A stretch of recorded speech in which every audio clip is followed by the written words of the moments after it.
Hello दोस्तों, आप लोग कैसे हैं। हम आपका इन जॉब विथ मैथ सॉल्यूशन पर स्वागत करते हैं। आप लोग अच्छे होंगे, मस्त होंगे। अभी तक हमारे चैनल में जो नहीं जुड़े हैं वो ज़रूर से ज़रूर हमारे चैनल में जुड़ जाएं, और जिसने अभी तक हमारे चैनल को सब्सक्राइब नहीं किया है वो ज़रूर से ज़रूर चैनल को सब्सक्राइब कर दें, बेल आइकन घंटी भी दबा दें और 3-4 दोस्तों के साथ शेयर भी करें। ठीक, तो आज हम क्वेश्चन फिर लेके आए हैं आपके सामने, जो कि मेंसुरेशन का पार्ट आज 16 है। पार्ट 15 तक वीडियो डाल चुके हैं, जो कि आज पार्ट 16 में हम चेक करेंगे कैसे क्वेश्चन आज है। ठीक, और पार्ट 15 में हमने आपको बताया था कि किस तरह से क्वेश्चन एसएससी सीजीएल जीडी और बीएसएफ या कैसे कैसे एग्जाम में कैसे पूछे जाते हैं। ठीक, तो ट्रायल हो चुका है, पिक्चर दिखाने की बारी हो रही है। पिक्चर कल भी दिखाया था, आज भी हम आपको पिक्चर दिखाएंगे। ठीक, और वीडियो को सब्सक्राइब ज़रूर से ज़रूर कर लेना, क्योंकि जब आप सब्सक्राइब करेंगे तभी आपको जो पर डे वीडियो डाला जाता है उसका नोटिफिकेशन तभी आपको मिलेगा। ठीक, तो देखते हैं हम क्वेश्चन, इस क्वेश्चन को कैसे लगाएंगे। और यहाँ पर आपको सिखाने का प्रयास किया जाता है, क्योंकि यहाँ पर पढ़ाया नहीं जाता है, क्योंकि इंजॉय के साथ आपको सिखाया जाता है। ठीक, तो एक एक शब्द का मतलब समझना है कि इस क्वेश्चन में कौन सा सूत्र लगाना है, किस चीज़ का उपयोग करके। ठीक, ध्यानपूर्वक देखते हैं क्वेश्चन को।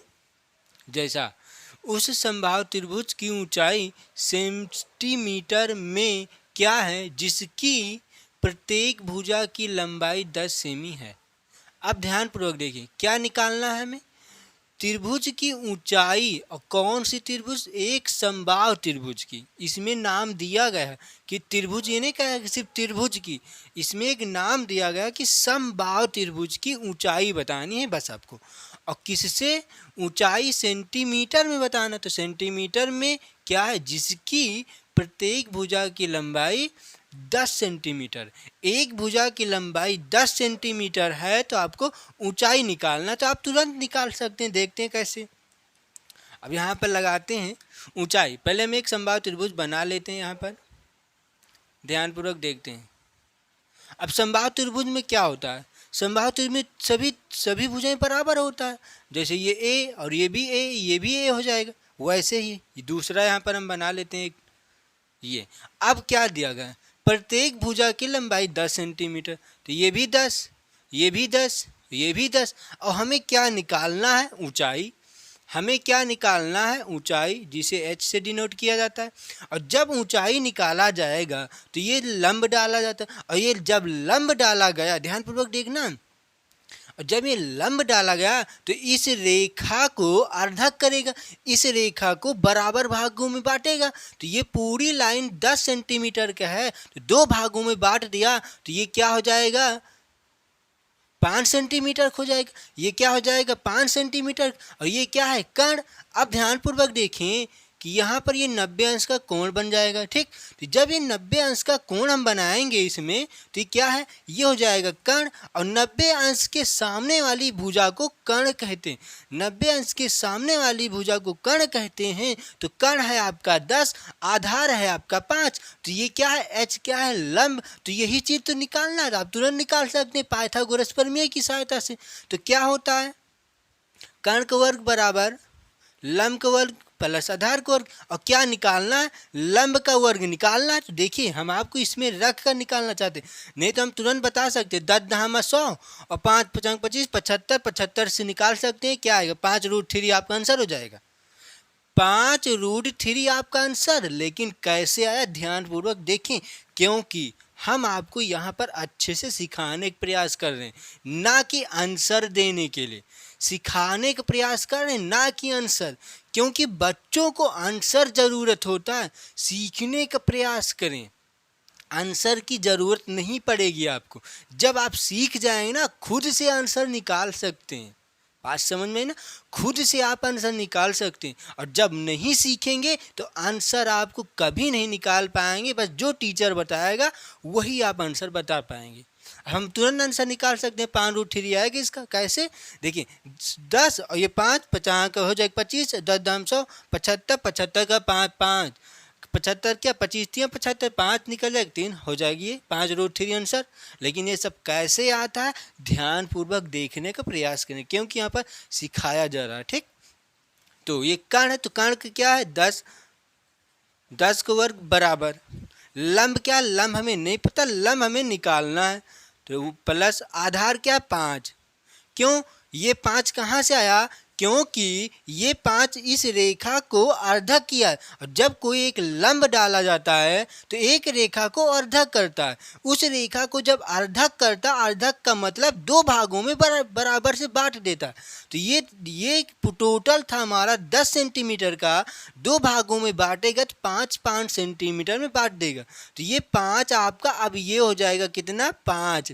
ठीक, तो यहीं से निकाल सकते हैं। तो 10 दहमा हो जाएगा 100, ये 5 इधर 25 इधर आएगा बराबर का एल का स्क्वायर, तो क्या आएगा 75 बराबर एल का स्क्वायर। तो ये एल बराबर क्या आएगा √75, एल बराबर क्या आएगा √75। तो आगे अब देख लेते हैं यहाँ पर क्या है, एल बराबर √75। तो एल बराबर 75 को क्या लिख सकते हैं 25 या 75 क्या लिख सकते हैं 25, रूट के अंदर 25 गुणे 3 और 25 का वर्गमूल क्या होता है 5 हम निकाल सकते हैं, क्या आएगा 5√3।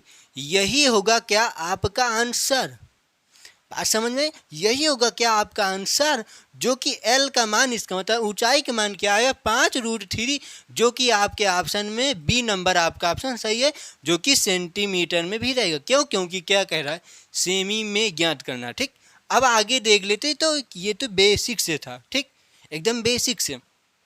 अब देखते हैं जैसे हम सूत्र से लगाना चाहते हैं, सूत्र क्या होता है, सूत्र भी यहीं से हम निकाल सकते हैं।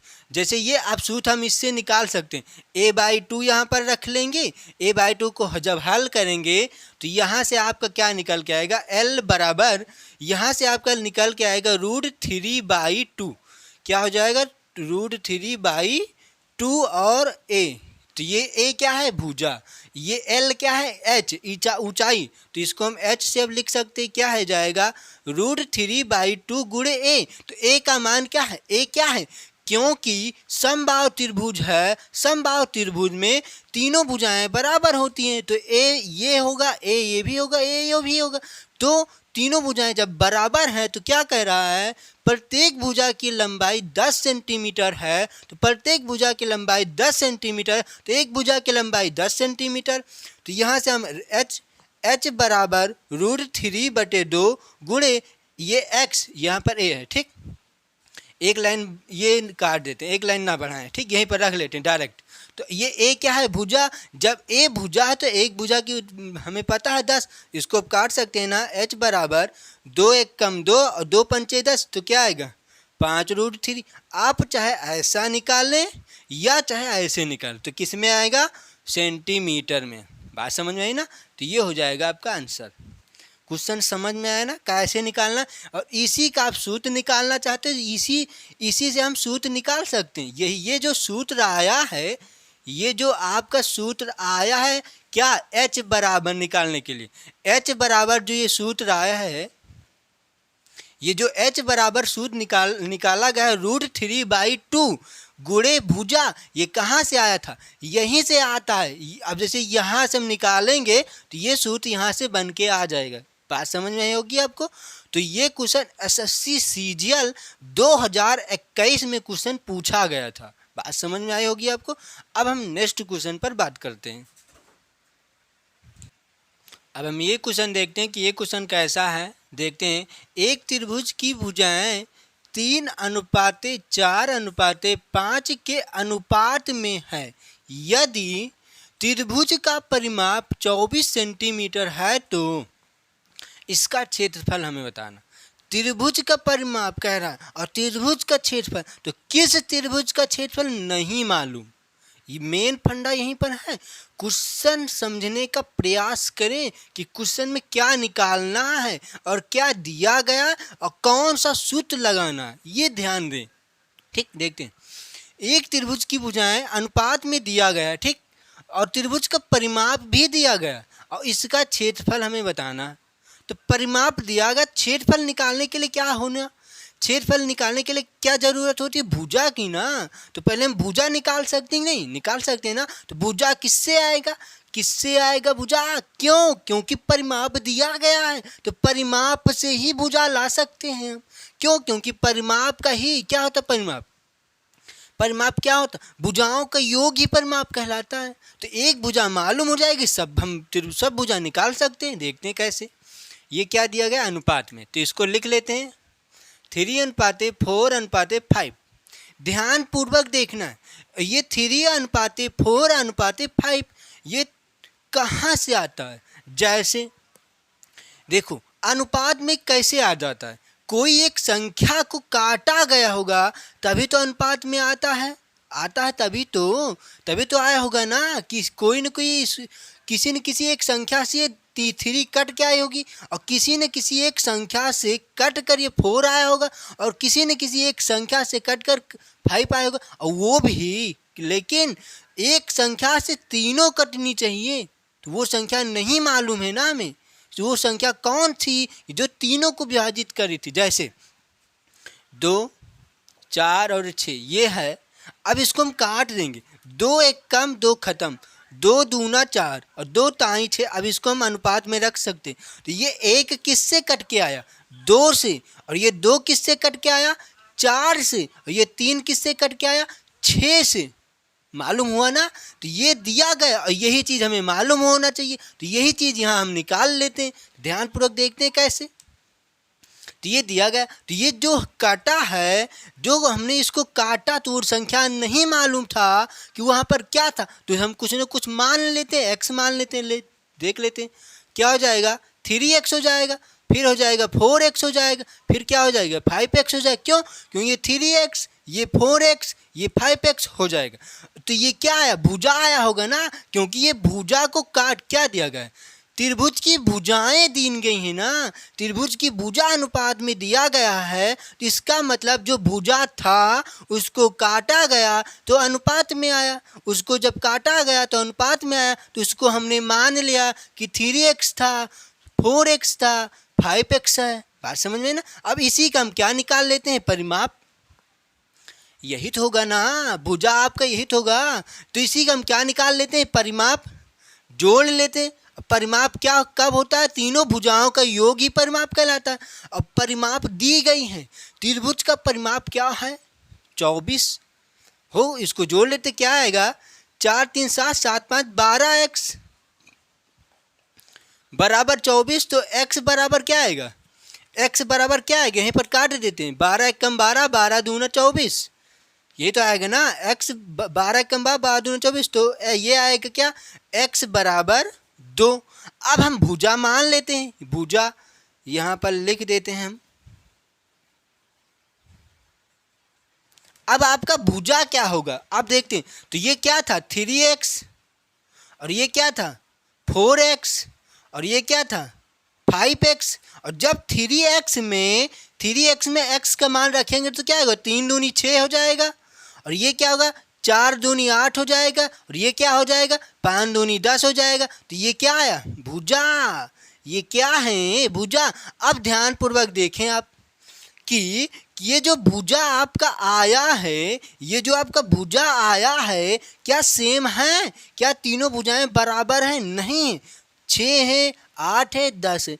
जब भुजा बराबर नहीं होता तब हम किस सूत्र का उपयोग करते? हीरोन का। बात समझ में ना? हीरोन का सूत्र। लेकिन एक बात और इसमें हम देख सकते हैं, एक नियम और होता। कैसा? ध्यानपूर्वक देखें कैसा।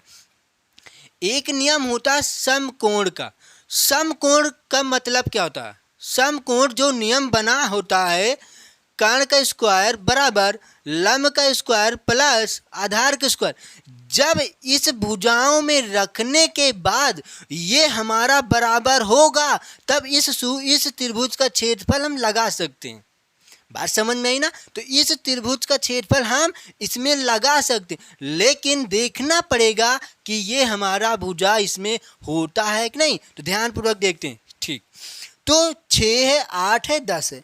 6 8 10, तो ये 10 क्या है? बड़ी, सबसे बड़ा है, तो कर्ण होता है सबसे बड़ा भुजा। लिख लेते हैं ये 6 8 को, या तो आप इसको 8 मान लेते हैं, इसको 6 मान लेते हैं। बात समझ में आई आपको? थोड़ा कलर चेंज कर लेते हैं इसका, क्योंकि इसमें अच्छे से दिखे। ये क्या है 10, ये है 6 और ये हो जाएगा आपका 8। बात समझ आई ना? ये 10, ये 6, ये 8। अब क्या इसका भुजाओं को रखो, क्या ये हमारा बराबर होता है कि नहीं, देख लेते हैं एक बार हम। ठीक, 10 का वर्ग, ध्यानपूर्वक थोड़ा सा देखें, ये कर्ण है और कर्ण का वर्ग होता है, तो 10 का वर्ग क्या हो जाएगा 100 बराबर। लंब, लंब क्या है 6, 6 का वर्ग क्या होता है 36 होता है, प्लस 8 का है, 8 का वर्ग क्या होता है 64 होता है।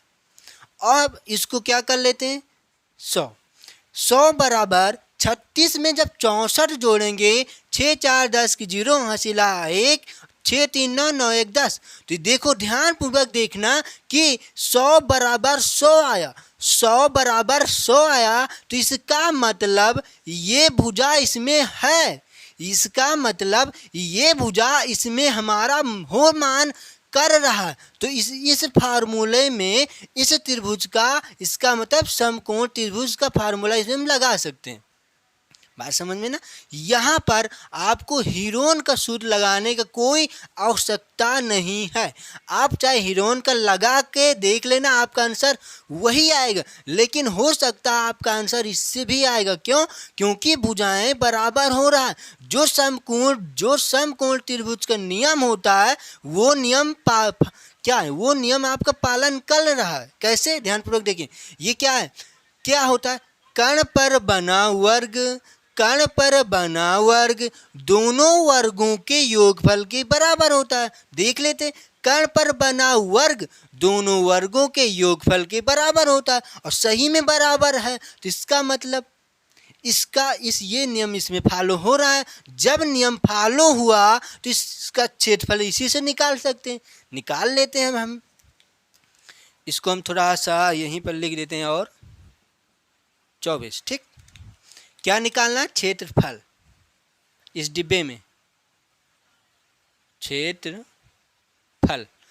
ठीक, और यहाँ से क्या नहीं, इसका क्षेत्रफल निकालना, तो निकाल लेते। क्षेत्रफल क्या होता है 1/2 आधार गुणे ऊंचाई। तो 1/2 आधार आपका कितना है 8 है, 8 लिख लेते हैं, गुणे ऊंचाई कितना 6 लिख लेते हैं, काट देते हैं इसको हम यहीं से। अब क्या आएगा 2 1 कम 2 और 2 चौके 8 और 4 6 कितना हो जाएगा आपका, क्या आएगा 4 गुणे 6 बराबर 24। 4 6 क्या हो जाएगा 24। तो ये क्या है, सेंटीमीटर में भुजा दी गई यूनिट में, तो क्या हो जाएगा सेंटीमीटर स्क्वायर, क्योंकि क्षेत्रफल हमेशा स्क्वायर में नापा जाता है। ठीक, तो क्या होगा 24 सेंटीमीटर स्क्वायर। तो आपका ऑप्शन डी नंबर आपका ऑप्शन सही है, जो कि ये क्वेश्चन एसएससी सीजीएल 2022 में क्वेश्चन पूछा गया था। बात समझ में आई होगी आपको। क्वेश्चन कैसा था? क्वेश्चन में कुछ नहीं है, बस समझने का मतलब समझ जाओ, बस किसमें क्या निकालना है, क्या दिया गया है, मेन चीज़ यही होता है। ठीक, तो आप लोग समझ गए होंगे कि क्या दिया गया था और क्या निकाला गया था। ठीक, अब इसका एक नियम और होता है, जैसे हमने इसको x माना था, आप यहाँ से x ना मान के भी निकाल सकते हैं। कैसे? इसको मिटा सकते हैं ना, स्क्रीनशॉट ले सकते हैं इसका। ठीक, तो ध्यानपूर्वक देखते हैं, इसको अब थोड़ा से यहाँ से मिटा लेते हैं ये वाला। अब देखते हैं ये क्या अनुपात में दिया गया। अब इसका दूसरा नियम क्या होता है, दूसरा नियम हम भी देख लेते हैं। कैसे? ध्यानपूर्वक देखना। ये जो दूसरा नियम क्या है, ध्यान से, ये क्या अनुपात में दी गई, तो ये अनुपातों का हम क्या निकाल लेते हैं, परिमाप। तो ये क्या आएगा अनुपात में, परिमाप 12 हो जाएगा, और परिमाप क्या दिया गया है 24। तो यहाँ से हम 1 यूनिट का मान निकाल लेते हैं। जब 1 यूनिट का मान निकालेंगे तो क्या आएगा, 12 कम 12, 12 दूना 24, 2 आएगा। 1 यूनिट का मान 2 आया, तो 3 यूनिट का मान 6 हो जाएगा, प्लस, क्योंकि क्या निकालना है, सॉरी क्या निकालना है, हमें परिमाप नहीं निकालना है ना, क्षेत्रफल निकालना है, तो भुजा अलग अलग लिख लेते हैं। 1 यूनिट का मान 2, तो 3 यूनिट का मान 3 दूनी 6 हो जाएगा, और 4 यूनिट का मान 4 दूनी 8 हो जाएगा, और 5 यूनिट का मान 5 दूनी 10 हो जाएगा। बात समझ आई ना? तो ये 6 8 10, और 6, 8, 10 यहाँ से हम निकाल चुके हैं, तो आप निकाल के रख लेना, आपका आंसर इतना आ जाएगा। ठीक, तो डायरेक्ट रख लेते हैं 1/2, आधार आपका कोई भी मान सकती, ये है आपका कर्ण, इससे दोनों को उठा लेते हैं, तो क्या हो जाएगा 8 × 6, काट देते 2 × 1 = 2, 2 × 4 = 4, 4 × 24 सेंटीमीटर स्क्वायर, यही हो जाएगा आपका आंसर। ठीक, तो क्वेश्चन नंबर हो चुका है, ये आंसर आ चुका है, और ऑप्शन डी नंबर इसका सही है, जो कि 24 सेंटीमीटर स्क्वायर इसका आंसर है। तो अब हम बात करते हैं नेक्स्ट क्वेश्चन पर। अब ये हम क्वेश्चन देखते हैं कि ये क्वेश्चन कैसे लगाएंगे, ध्यानपूर्वक देखना है।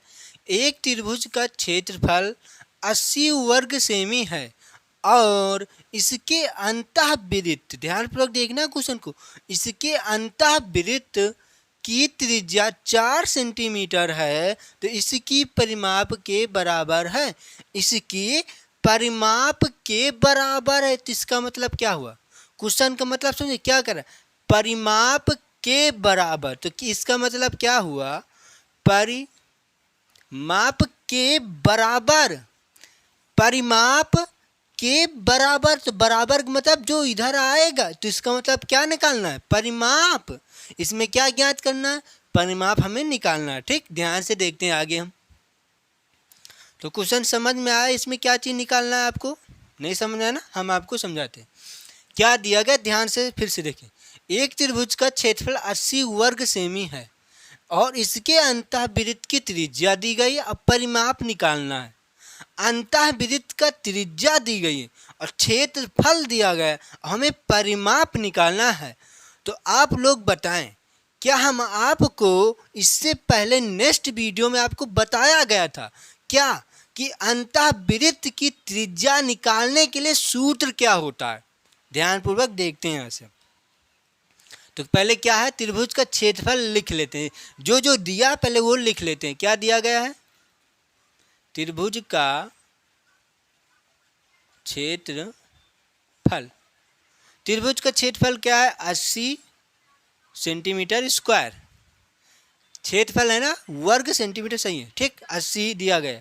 अब त्रिज्या दी गई जो कि अंतःवृत्त की त्रिज्या, तो यहाँ पर लिख लेते हैं अंतःवृत्त की त्रिज्या बराबर, ब्रैकेट में r बराबर क्या होगा, 4 सेंटीमीटर। यूनिट भी ध्यानपूर्वक देखते रहेंगे। ठीक, ये दिया गया, हमें इतने ही मालूम है, निकालना है परिमाप। अब ध्यानपूर्वक देखें कि अंतःवृत्त निकालने के लिए सूत्र क्या होता है, r बराबर निकालने के लिए सूत्र क्या होता है, डेल बटे s, और ये s क्या है, s क्या है, अर्ध परिमाप, और डेल क्या है, त्रिभुज का क्षेत्रफल। s क्या है, अर्ध परिमाप, और ये डेल क्या है, त्रिभुज का क्षेत्रफल। यहाँ पर लिख देते हैं क्या है, त्रिभुज का क्षेत्रफल, और ये क्या है, अर्ध परिमाप। एस क्या है, अर्ध परिमाप, और ये डेल क्या है, त्रिभुज का क्षेत्रफल, और ये आर क्या है, आंतरिक वृत्त की त्रिज्या। जैसे देखते हैं किसी को क्या कह रहा, एक त्रिभुज, तो ये नाम नहीं दे रहा किस त्रिभुज में, कोई एक त्रिभुज ले लेते हैं, मान लेते ये कोई एक त्रिभुज है और इस त्रिभुज में अंतःवृत्त की त्रिज्या दी गई। अंतःवृत्त का मतलब क्या हुआ, इस त्रिभुज के अंदर वृत्त, तो इसके त्रिभुज के अंदर वृत्त हम बना लेते हैं, ये हो जाएगा, ये हो जाएगा, ये अंतःवृत्त होगा। और अंतःवृत्त की त्रिज्या दी गई जो कि क्या, 4 सेंटीमीटर, क्या 4 सेंटीमीटर दी गई है। और क्या दिया गया, और त्रिभुज का क्षेत्रफल दिया गया। हमें क्या बताना है, परिमाप। और परिमाप किसका, त्रिभुज का परिमाप बताना पड़ेगा। और त्रिभुज का परिमाप बताने के लिए क्या जरूरत पड़ेगी, भुजा की। और जब भुजा पता चल जाएगा तो परिमाप हम ऑटोमेटिक निकाल सकते हैं। ध्यानपूर्वक देखते हैं, इसको लगाते हैं कैसे, यहीं से हम निकाल सकते हैं कैसे, ध्यानपूर्वक देखना।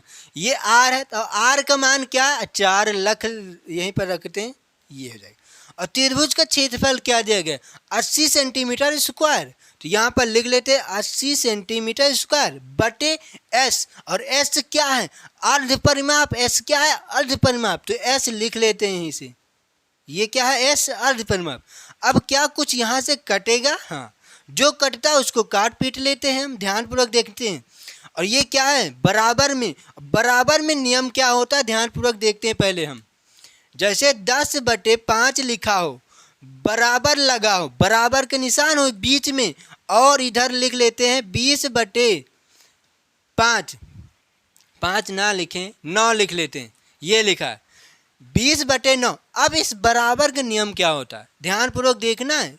यहीं पर बच्चे गलतियां करते हैं। कैसे, बराबर बीच में लगा है, दो भिन्नों के बीच बराबर लगा होता है, तब क्या होता है नियम, ध्यानपूर्वक देखें।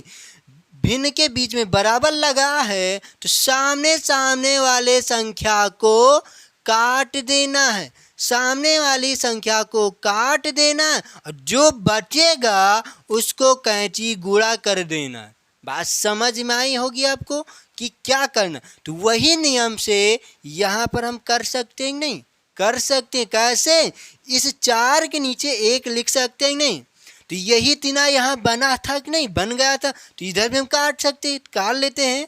क्या आएगा, ध्यान से देखना, ये 4 × 4 कट जाएगा, और 4 दूनी 8, और 4 शून्यम शून्य। तो क्या आएगा, क्या आएगा, ध्यानपूर्वक देखना, 1/1 बराबर 20/s। और s क्या है, थोड़ा इसको सही से बना देते हैं, ये है s, और s क्या है, अर्ध परिमाप। तो आगे अब देखते हैं, तो s क्या था, अर्ध परिमाप। तो यही सब निकाल सकते हैं, नहीं। अब कुछ कटेगा नहीं, जब कटेगा नहीं सामने सामने गुणा करा लेते हैं हम। कैसे, कैंची गुणा करा लेते, s = s बराबर, और 20 = 20। तो ये क्या आया, s क्या है, अर्ध परिमाप है। s क्या है, अर्ध परिमाप है। तो अर्ध परिमाप का 2 गुना ही परिमाप कहलाता है। कैसे, ध्यानपूर्वक देखिए, जब कोई परिमाप आता है तो इसी को 2 से भाग कर देते हैं तो 5 आ जाता है, क्या, अर्ध परिमाप। ये 5 क्या है, अर्ध परिमाप। और जब इसी का 2 गुना कर देते हैं तो परिमाप निकल जाता है, परिमाप निकलता है। बात समझ में, क्यों, क्योंकि अर्ध परिमाप का 2 गुना ही परिमाप कहलाता है, और परिमाप का आधा ही अर्ध परिमाप कहलाता है। बात समझ में आई होगी आपको। तो ये क्या है, अर्ध परिमाप। हमें यहाँ पर भुजा निकालने की आवश्यकता ही नहीं था। क्यों, क्योंकि हमारे पास अर्ध परिमाप मालूम है, तो डायरेक्ट निकाल सकते हैं कि परिमाप कितना आएगा इसमें। ठीक, तो देखते हैं आगे इसमें हम परिमाप क्या आएगा हमारा, यहाँ से, ठीक, यहाँ से लगाते हैं अब। तो ये क्या है, परिमाप, अर्ध परिमाप। तो टोटल परिमाप क्या आएगा, परिमाप क्या आएगा, अर्ध परिमाप का 2 गुना। तो 2 × 20, 2 × 20, तो क्या निकल के आएगा, 2 दूना 4, 40, 20 दूना 40 सेंटीमीटर। क्या आएगा, 40 सेंटीमीटर। यही होगा क्या, आंसर, जो कि ये क्वेश्चन SSC CGL में 2021 में क्वेश्चन पूछा गया था। SSC CGL 2021 एग्जाम में ये क्वेश्चन पूछा गया था। देख सकते हैं किस तरह के क्वेश्चन प्री में ये क्वेश्चन पूछा गया था, मेंस में नहीं। मेंस का मतलब SSC में 2 पेपर होता है, एक टियर 1 होता है, एक टियर 2 होता है। तो टियर 1 में इसका मतलब प्री में आपका ये क्वेश्चन आया था 2021 में SSC CGL में। तो देख सकते हैं किस लेवल में आता है। कोई लेवल ओवल नहीं रहता, बस आसान से क्वेश्चन आते हैं। बस आपको क्या करना है, मेन क्वेश्चन समझने का प्रयास। क्वेश्चन कैसा है, क्वेश्चन का लैंग्वेज कैसा दिया गया, क्वेश्चन किस लैंग्वेज में दिया गया है, क्वेश्चन का मतलब क्या है, और क्वेश्चन में क्या चीज़ निकालना है, यही चीज़ हमें मालूम हो जाएगा, तब आप आंसर तुरंत दे सकते हैं। और जब आपको मालूम ही नहीं रहेगा कि इसमें हमें परिमाप निकालना है, तो हम भुजा निकालें कि अर्ध परिमाप निकालें, क्या चीज़ निकालें आपको पता नहीं चलेगा। तो अब जैसे आपको यहाँ से पता होता कि अर्ध परिमाप का 2 गुना ही परिमाप कहलाता था, तो आप तुरंत यहाँ से निकाल सकते थे। अब नहीं पता है तो अर्ध परिमाप आया, तो अब इसमें देखना पड़ेगा कि हम भुजा कैसे निकालें। भुजा आएगा तो हम परिमाप निकाल पाएंगे। तो वहाँ आपको क्या कोई ज़रूरत नहीं आगे चलने के लिए। क्यों? क्योंकि अर्ध परिमाप को 2 गुना ही परिमाप कहलाता है। तो क्या आएगा 40, जो कि इसमें कौन सा ऑप्शन सही है? सी नंबर आपका ऑप्शन सही दिया गया है, जो कि 40 आंसर सही। ठीक, तो दोस्तों हम यहीं तक रखते हैं क्योंकि काफ़ी समय हो चुका है। तो क्वेश्चन आपको समझ में आ ही चुका होगा। वीडियो आपको अच्छी लगी हो तो लाइक कर देना, शेयर और सब्सक्राइब। इससे पहले जो हमने चैप्टर और वीडियो पढ़ा चुके हैं, काफ़ी चैप्टर हम ख़त्म कर चुके हैं, हमारे चैनल में जाकर वहाँ से अच्छे से पढ़ सकते हैं। क्योंकि यहाँ पर आपको पढ़ाया नहीं जाता है, आपको सिखाने का प्रयास किया जाता है। क्योंकि जब आप सीखेंगे नहीं तो आंसर नहीं दे पाएंगे। मेन चीज़ यही होता है बच्चों की गलतियाँ। बच्चे क्या करते हैं? बच्चे सिर्फ पढ़ते हैं। बच्चे के अंदर क्या होता है? दिल के अंदर क्या होता है बच्चे के अंदर दिल के अंदर ये होता है कि जो टीचर हमें पढ़ा रहा है वो आंसर हमें कितनी हाली दे दे बस। क्यों? क्योंकि टीचर को एग्जाम में नहीं बैठना, एग्जाम में तुमको बैठना, पेपर देने तुमको जाना है, ना कि टीचर को। क्यों? क्योंकि टीचर तो आंसर तुरंत जल्दी से जल्द दे सकता है, लेकिन आप नहीं दे पाएंगे। क्यों? क्योंकि टीचर को पता है कि यहाँ पर ये चीज़ करना था, तो इसीलिए उसने जल्द से जल्द आंसर दिया। तुमको लेकिन नहीं पता कि यहाँ पर क्या करना है, तो आप जल्द से जल्द आंसर नहीं दे पाएंगे। जो टीचर पढ़ाता है उसको पता होता है, उसने एक क्वेश्चन को 2 बार, एक क्वेश्चन को 5 मिनट में, एक क्वेश्चन को आधा घंटे में सर्च करके बताते हैं कि इसको कैसे लगाया जाता है। बात समझ में आई होगी आपको। तो इसी तरह के क्वेश्चन इससे आगे लेके आएंगे। ये भी नॉर्मल क्वेश्चन चल रहे हैं, अभी हाई लेवल तक क्वेश्चन हम आपके सामने लेके आएंगे। देखिए, जैसे हम शुरुआत में ही आपको एकदम कठिन क्वेश्चन रख देंगे तो आपके समझ में नहीं आएगा। क्यों? क्योंकि आप ओवर महसूस करने लगेंगे, हटाओ क्या लेके आते हैं इतनी कठिन क्वेश्चन, मेरे समझ में नहीं आ रहा। इसीलिए 1-2 वीडियो में आप सरल क्वेश्चन देखें, जो एग्जाम में सरल क्वेश्चन पूछे जाते हैं।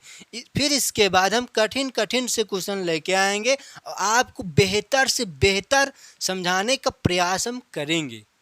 हम अपना दिल लगा देंगे समझाने में कि आपको कितना समझ में आना चाहिए। बस आपको क्या करना है? अच्छे से बैठकर समझने का प्रयास करना, ना कि पढ़ने का। सिर्फ समझने का प्रयास करेंगे तभी आप आज के युग में तभी आप सिलेक्शन पाएंगे, अन्यथा कभी आपका सिलेक्शन नहीं होगा। क्योंकि आप सिर्फ पढ़ते ही रह जाएंगे। क्योंकि आज के जो आयोग क्वेश्चन बनाता है मेन लैंग्वेज का मतलब होता है। जो आयोग क्वेश्चन बनाते हैं उसमें लैंग्वेज ऐसा लैंग्वेज रख देते हैं आपके समझ में नहीं है। जैसे यहाँ पर देख लेते हैं, इसकी परिमाप के बराबर है। थोड़ा सा लैंग्वेज देखिए, थोड़ा सा लैंग्वेज घुमा दिया आप चक्रिया सकते हैं। कैसे? ध्यान से देखते हैं।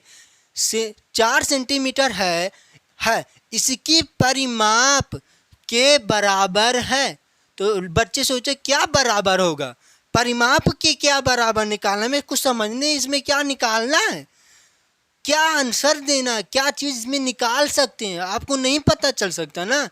लेकिन जब आप एग्जाम से पहले ही एक शब्द का मतलब आपको मालूम होगा, तभी तो आप आंसर दे पाएंगे, तभी तो आपको समझ में आएगा कि इसमें क्या निकालना था, हमें क्या निकालना है, परिमाप के बराबर है। तो फिर से देख लेते हैं इसका मतलब क्या है। परिमाप क्या लिखा है?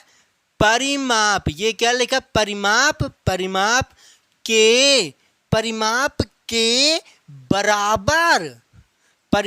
के बराबर है। इसका मतलब कौन सा आंसर परिमाप के बराबर होगा? तो कौन सा आंसर परिमाप के बराबर होगा? 40 होगा। और जब हम इसका परिमाप निकालेंगे तो 40 बराबर 40 आएगा। इस क्वेश्चन का मतलब, इस लैंग्वेज का मतलब यही हो रहा है। समझ में आया होगा आपको? लैंग्वेज का मतलब यही होता है। मेन लैंग्वेज का मतलब सीखें, क्योंकि जो आयोग क्वेश्चन बनाते हैं लैंग्वेज चेंज कर देते हैं। बात समझ में आई होगी? तो दोस्तों हम यहीं तक रखते हैं, ठीक। तो इससे जो और क्वेश्चन बचे होंगे, अभी काफ़ी बहुत क्वेश्चन अभी बचे हैं, क्योंकि जो पिक्चर दिखा रहे हैं हम आपको, ये पिक्चर की दूसरी क्लास है। पिक्चर की दूसरी क्लास है ये। और ट्रायल की हम आपको 14 क्लास दे चुके हैं। जो ट्रायल हमने आपको सिखाया था उसको 14 दिए हैं। और पिक्चर की 2 क्लास मिलाकर कितने हो जाएंगे? आज को मिलाकर 16 क्लास। और जिसने 16 क्लास देख लिया, क्षेत्र मिति मेंसुरेशन आपको कभी नहीं भूलेंगे। खट खट से आप आंसर देते ही रहेंगे। क्यों? क्योंकि यहाँ पर एक से एक छोटी से छोटी चीज़ आपको यहाँ पर समझाया गया है, ना कि हम आपको आंसर जल्द से जल्द दिया। इसका हम आंसर तुरंत निकाल सकते थे, लेकिन इतना ब्यौरा समझाने का क्या मतलब? हमें कुछ नहीं मतलब है, लेकिन आपको मतलब है। हमें क्या, हम तो इसका आंसर तुरंत दे देते, हमारी एनर्जी बच जाती। जो हम आपको इतना बता रहे हैं तो एनर्जी जा रही नहीं जा रही? जा रही है ना। तो इसका हम आंसर तुरंत निकाल के आपको बता देते कि 40 आंसर सही है। आपके समझ में नहीं आता तो मुझे पढ़ाने से क्या मतलब? समझ में आ रहा है ना? जब आपको समझ में ही नहीं आएगा तो हमें पढ़ाने से क्या मतलब है? तो इसीलिए आपको अच्छे से पढ़ाया जा रहा है। अब पढ़ने का प्रयास करें, बल्कि पढ़ाया नहीं जाता, सिखाने का प्रयास करते हैं। अच्छे से सिखाया जाता है यहाँ से, ठीक। तो यहीं तक रखते हैं हम। Thank you class. जय हिंद, जय भारत।